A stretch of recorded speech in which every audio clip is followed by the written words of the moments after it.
Good morning Pilipinas and welcome back po sa Panahon TV. Sa puntong ito makakasama na po natin ang isang weather forecaster ng Pag-asa, walang iba kundi si Mr. Buddy Javier. Good morning Mr. Javier. Ano na po ba nangyari dito sa binabantayan po nating bagyo at inaasahan po ba natin na ito ay tatama sa lupa at kailan po ito posibleng mangyari? Magandang umaga naman Amor at sa lahat po ng televiewers ng Panahon TV. Yung pong binabantayan natin na bagyong may international name na Melor ay nakapasok na po sa Philippine Area of Responsibility kaninang alas 4 po ng umaga at ito po ay pinangalanan nating Tropical Storm Nona. At kanina po alas 4 ito po ay nasa layong 1,110 km east of Maasin, Southern Leyte. At taglay po lakas na hangin na 65 km per hour, malapit po sa gitna. At may pagbugso naman na umaabot ng 80 km per hour. Ito po ay kumikilos west-northwest sa bilis na 25 km per hour. At ito naman po ay inaasahan natin na posibleng maglandfall dito po sa Eastern Visayas o kaya dito po sa Bicol region.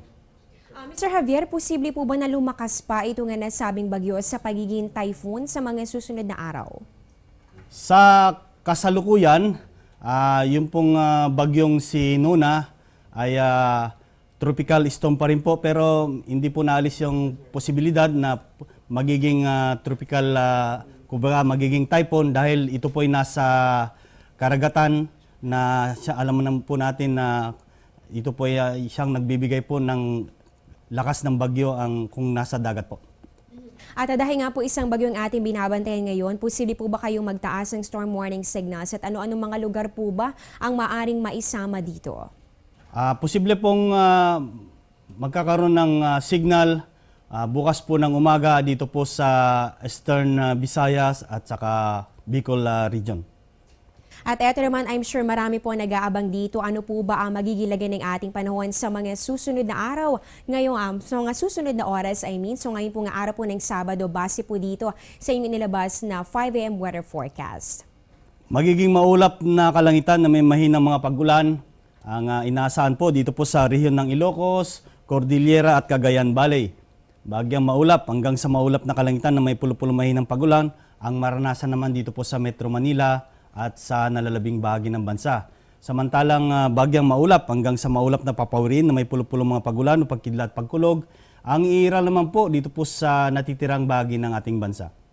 Alright, so Mr. Javier, ito naman po nga lagay ng ating mga karagatan. Kamusta naman? Meron po ba kayong nilabas sa gale warning for today?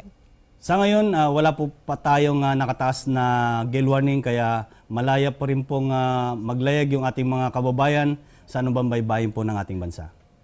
Ayan, maraming salamat po sa binahaging impormasyon tungkol sa lagay ng ating panahon at mga dagdag kaalaman para po sa ating mga manonood ngayong umaga. Nakasama po natin si Mr. Buddy Javier na isang weather forecaster ng Pag-asa. Yan po ang mga nakala po namin impormasyon para sa umagang ito at excited na ba kayo? Naku, ilang araw na lamang, 13 days na lang, Pasko na. Sama-sama po natin yung sasalubungin dito lamang sa Panahon TV.